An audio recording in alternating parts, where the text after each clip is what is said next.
Я звертаюся до тих людей, які хочуть зекономити на воротах, зробити самі собі ворота, але не вміють варити.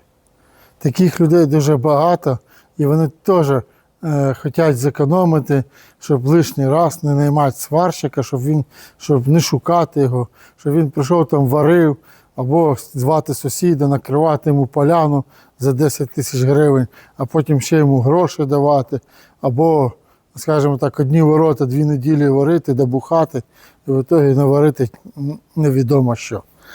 Чому я звертаюся іменно до тих людей, які не вміють варити і хочуть зекономити самі собі? Ви можете замовити в компанії нові ворота.